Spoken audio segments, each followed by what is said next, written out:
According to the Quran, the friend of Allah is the one who can actually abstain from sins. The one who abstains from sins, the one who does not commit sins, is the one who is the friend of Allah. So Allah Ta'ala says in the Quran, Allah inna awliya Allahi. Know that the friends of Allah are the ones, la khawfun alayhim wa la hum yahzanun. They are the ones, there is no khawf on them, there is no fear on them, and wala hum yahzanun, and they are not people who are disappointed. Alladhina amanu wa kanu yattaqun. They are the ones who bring iman, and they are the ones who abstain from sins. So from this ayah we know that the friends of Allah are not people who can do magical things, but friends of Allah are those who abstain from sin. So now if somebody commits a sin, then Allah subhanahu wa ta'ala doesn't give him the tawfiq to wake up in that last part, that special time when Allah ta'ala says that these are the people whose du'as I accept. There was a very big scholar of Bani Israel. He's mentioned in the hadith. This scholar committed a sin. Now he was a scholar.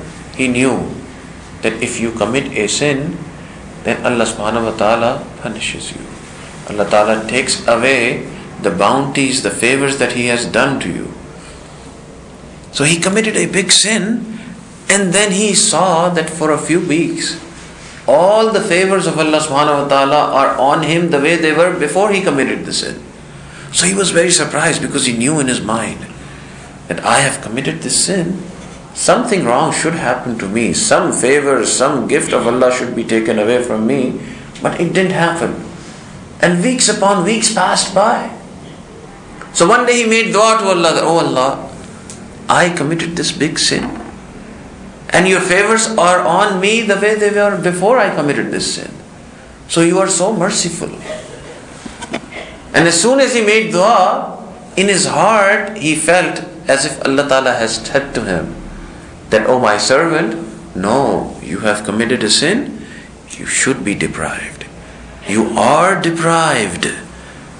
Just think, you have been deprived. Now when he heard these words, which came in his heart, he started thinking that maybe I have been deprived of something. So he started thinking, and he kept on thinking and thinking. Finally he reached this conclusion that yes, I have been deprived. And I have been deprived of one thing, that from the day that I committed this sin, from that day onwards, I have been deprived of waking up at the last part of the night. So when you commit sins, this is the biggest reason why we cannot wake up for tahajjud.